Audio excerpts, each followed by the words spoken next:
I do think that there is a thing called pretty privilege. There is a thing called white privilege. There is a thing called tall privilege.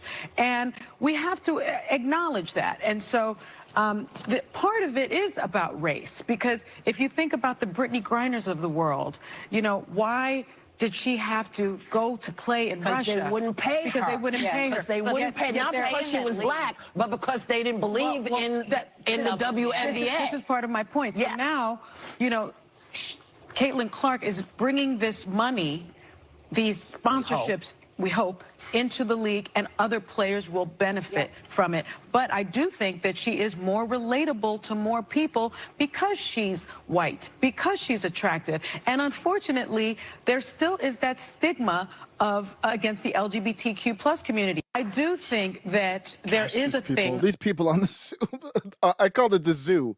That's my new name for it, The View. It's the zoo. And this is Sunny Hostin. I still don't even know how to pronounce her name, and I don't care. So Sunny goes on this rant whenever her eyes glaze over. You know you're in for a doozy when Sunny starts going like this. I do think that there is a thing called pretty privilege. Okay, let's first stop there. We're talking about Caitlin Clark, if you don't know, who has honestly got me interested in the WNBA. She was balling. She kind of comes across as a kind of a woman version of maybe a cross between Steph Curry and John Stockton. And I like John Stockton. Wasn't a huge fan of his, but I respected him a lot. Very solid game. And so she's first talking about pretty. So she's talking in general, but we know you're applying it. The conversation is about Caitlin Clark. So we know you're applying it to Caitlin Clark, but she's kind of trying to broaden it out. So I'm like talking about more than that, just to be fair to Sunny. And there's a controversy about is she pretty or not. Actually, you might be surprised by this take. I think there's this guy on X who has everybody has a niche to kind of go viral on X or kind of get their own niche following. His thing is, I'm going to digress for a second. His thing is ugly hot. Believe it or not. And it's like, I'm almost like, oh, that should have been my lane. Like, not me personally, but I'm saying like my conversation lane. Ugly hot. I'm like, I never heard anybody use that term before. And he kind of has variations of it, like mid hot, ugly hot. And it's really dope. So he's got like he'll just pull random videos. Let me digress for a second. And that's what I think Caitlin Clark is. So this isn't Caitlin Clark, but this is just a random video, had nothing to do with the conversation. But this dude, Bad Billy Pratt, he will post videos and then underneath it, he's like, ugly hot is so legit. I'm like, that is brilliant marketing. And I've instant follow, must read tweets. So that's the definition of ugly hot. And it's a compliment. It's not even a diss. And I think that's where I think Caitlin Clark is actually attractive in that manner. A lot of people look at her like, wait, Caitlin Clark? No, I think she's ugly hot. Here's another one. Oh, Taylor Lorenz blocked him. This is Brad. Follow Brad Billy Pratt on X. Taylor Lorenz is a perfect example of ugly hot. And for some reason, she blocked him. It's a compliment, Tay-Tay. Don't do that. So he has, he'll post other women on there on that. But I think Caitlin Clark qualifies for that. She's like Billie Eilish hot, where it's kind of disguised. You know what I mean? So I actually agree with that. A lot of people disagree with that when I talk to them about it, but I actually agree with that take. Let's pick it up from there with Sunny. My dad in Harlem when I was 5 years old. Wait, I remember. That's not that's a different clip of it. Let me see. The View this morning weighed in on the debate over Caitlin Clark's race. Let's look at this clip. I didn't even see this one here. Let's look at this. I think this is a little bit before the one I played. You know, I've been a basketball fan since I can remember. I played basketball with my dad in Harlem when I was 5 years old. So I remember loving the game, and the game not necessarily loving women back, right? At all. And the WNBA started. But that's some of it is just marketing. Nobody was interested. And when I grew up, women's tennis, I used to play tennis all the way up through high school. I used to be a huge tennis fan. I don't watch it that much anymore. Everybody out here playing pickleball. But I played tennis and followed Jennifer Capriati, the Williams sisters when they came up. Oh man, Serena was a beast. Venus was great, back until you knew Serena was going to overtake her. And Lindsay Davenport. I'm just rattling off the names, and just Martina Hingis was my favorite. And there were so many of them. Women's tennis was better than men's tennis. And they were paid less. So I don't know what the numbers were. You do have a point if you go back to women's tennis. I don't know the exact numbers. But for me personally, women's tennis was way better than men's. The rallies were longer. There was more drama. The Williams hated Martina Hingis. Martinez Hingis hated the women's. And Capriati was in her it was more drama and better to watch. The matches were best out of 3. It was shorter. If there's more demand and that's showing, and the Williams sisters were very big in getting the women the same money, but that's not free market. The free market will demand who gets what. But Sonny might also be talking about when you go to the playground, it's the hierarchy that Pearl Davis talks about: God, man, women, and women are very savage, misogynistic, sexist. That is, I'm a hip hop fan.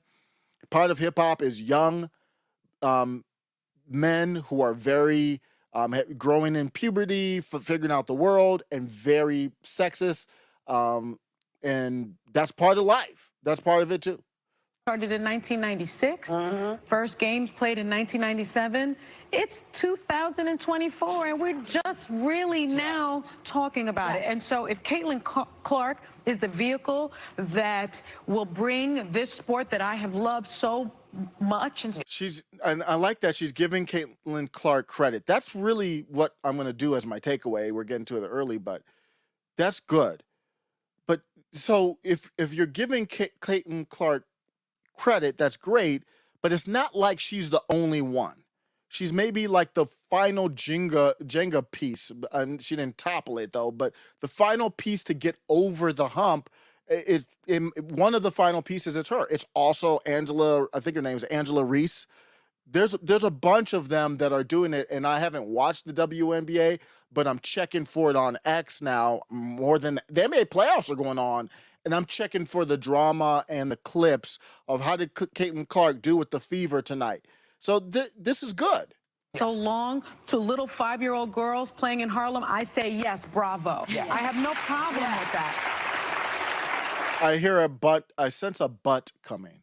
With that being said, I do think that there is a that was a nice way not to use the word but. With that being said, thing called pretty privilege. There is a thing called white privilege. There is a thing. Okay, so now we go to the white privilege. Is it black privilege because you don't have MAGA on your set? Is that black privilege? There are many people who represent populism, libertarians, who would love to be on the set you've got your bootlicking Whoopi, you've got your bootlicking Joy, you've got your bootlicking Alyssa, you've got your ass-licking Sunny Hostin. Well, why don't you have an anti-ass licker on your platform? Why don't you have someone that's in the lane of Candace Owens? You know who would be great on there? That girl, Casey. Why don't you holler at that girl, Casey? Is it black privilege that you are able to spew your ignorant nonsense without a counterpoint, a daily counterpoint on your show? No, you don't say that. I don't want to hear anything about white privilege from you. You too light to talk to me like that. You too light-skinned to talk like this. Thing called tall privilege, and we have to acknowledge that. You see the Civil Rights Act, how that it comes, there's tall privilege, it's white privilege, there's no black privilege, there's none of that, there's no woman privilege, it's this privilege, it's that privilege. She's basically rattling off the Civil Rights Act kind of stuff. And so part of it is about race, because if now I will agree with that. Part of her, absolutely, part of the intrigue with Caitlin Clark is that she's white in a league that she says 70%. I think that's it. We'll stop there, and I'll end with my take. The league 70% black, 30% gay is what she basically said with LGBTQ. Is that maybe somebody should look into that? Is that normal? I don't know. But so she's straight and white. Yeah. That played a role in the tournament. Her coming up, playing against Reese, trash talking. We know. Let's stop playing games. I don't care what side you're on. Stop playing games. The part of the reason why the Reese stuff and the Caitlin Clark blew up was you had the stereotypical black Iman who's just ignorant and loud and obnoxious. ignorant and also aggressive Angela Reese, and then you had the trash talking. You don't usually see a white girl straight, especially in that world, trash talking. So you had them both trash talking. That blew it up. Then Caitlin Clark started hitting threes and started balling out in the tournament, and then everybody started watching. It's no different than Tiger Woods. I'm a huge Tiger Woods fan. I used to play golf back in the day. I don't now, but I went to Top Golf the other day, and I was like, man, I'm swinging good because I took one lesson. I went to the driving range probably 3 times a month in the summer back in the day. Played golf at work. Why? Because Tiger Woods. And why? He was black. He was different, and he brought in excitement to the league too, or to golf.